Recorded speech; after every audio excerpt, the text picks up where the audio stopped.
ముగ్గురమ్మల మూలపుటమ్మ రాజరాజేశ్వరి మాతకు ఆషాఢ సారె అంగరంగ వైభవంగా ఏర్పాటు చేయడం జరుగుతుంది. ఈ ఏర్పాటు ఎంతో చిన్న చిన్న చేతులతో మొదలుపెట్టింది. వాళ్ళలోన అంతింతై బందర్లో ప్రముఖ ఆధ్యాత్మికవేత్త అయినటువంటి దేశ అన్నపూర్ణమ్మ గారు కూడా మనతో కలిసి రావడం, ఆమె దృష్టిలోకి రాజరాజేశ్వరి సమేత రామలింగేశ్వర స్వామి వారి దేవస్థానం రావడం కూడా ఒక వరం. దేనికంటే సేవ చేసేవాళ్ళు కొంతమంది ఉంటారు, అంబానీలాగా సాయం చేసేవాళ్ళు కొంతమంది ఉంటారు. ఆ అమ్మ కృపా కటాక్షాలతో తనకున్నా లేకపోయినా సరే దేవుడికి చేతనైనంత వరకు పూర్తిగా చెయ్యాలనేటువంటి ఒక డొక్కా సీతమ్మ గారు లాంటి వాళ్ళు కొంతమంది ఉంటారు. ఆ కోపకి చెందినామా దేశ అన్నపూర్ణామ మా ఆడపడుచు దేశవారి ఇంటి రాజరాజేశ్వరి అమ్మవారికి అత్యంత శ్రద్ధా భక్తులతో కోళ్ళంత మంది మహిళా మాతలతో కలిపి ఆషాఢ సార తీసుకొని వాళ్ళ ఇంటి దగ్గరుండి మా ఇంటికి విచ్చేసి మా ఇంటి దగ్గరుండి కలిసి వెళ్దాం తమ్ముడు అని చెప్పేసి అంటాం చాలా శుభదాయకం. ఇప్పుడు ఈ ఆషాఢ సార తీసుకెళ్తున్న సందర్భంగా దేవాలయంలో అమ్మవారికి శాకంబరి అలంకారం నిన్న సాయంత్రం అనగా మొదలుపెట్టి ఈరోజు ఉదయానికి అయిపోయింది. శాకంబరి అలంకారంలో ఈరోజు అమ్మవారు దర్శనమిస్తారు. దర్శనం ఇచ్చిన తర్వాత ఇప్పుడు మనం అందరం కూడా ఆ అమ్మవారికి సారి తీసుకెళ్ళి ఎవరు ఎవరి దగ్గర నుండి తెచ్చుకున్న సారి వాళ్ళు మాత్రం వాళ్ళ దగ్గరే పెట్టుకుంటారు. మిగిలిన సారి మాత్రం దేశ సుబ్రహ్మణ్యం గారు దేశ అన్నపూర్ణమ్మ గారింటి దగ్గర నుండి తెచ్చిన సారి మాత్రం అక్కడ పెడితే 1 గంట లోపు అందరికీ కూడా దాన్ని ప్రసాద నైవేద్యం కింద పంచిపెట్టడం జరుగుతుంది. ఎవరు కూడా కంగారు పడక్కర్లేదు. తదుపరి ఇప్పుడు మీ అందరూ కూడా ఎంతో శ్రద్ధ ఇంటి పురోహితుడైనటువంటి తంగిరాల వారి ఎస్టేటు తంగిరాల కుమార్ గారి యోగి గారు ఫైనాన్సర్ గారు కుబేరుడు గారు వాళ్ళందరూ ఆధ్వర్యంలో రాము గారు అని చెప్పేసి ఒక అమాయకుడు ఉన్నాడు. వాళ్ళందరూ ఆధ్వర్యంలో ఇప్పుడు వేదాశీర్వచనం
ఏంటమ్మా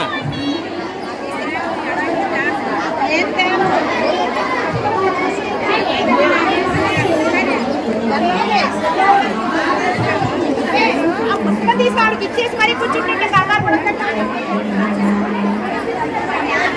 పంపించడం మహేష్ కదా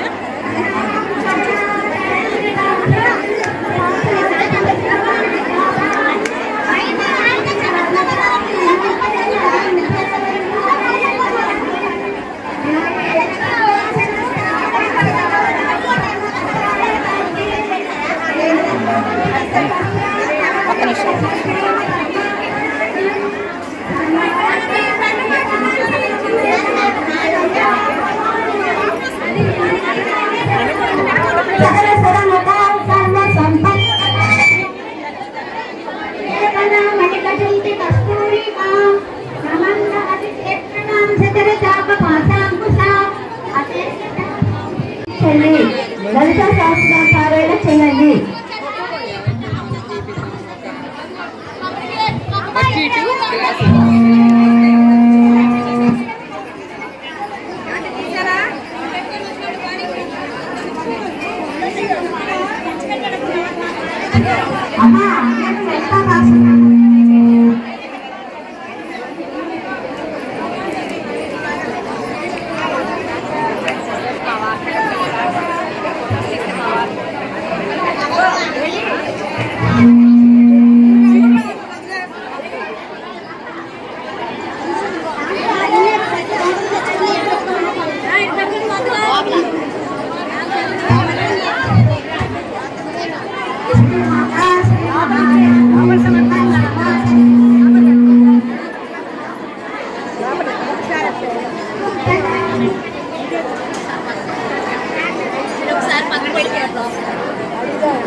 Oh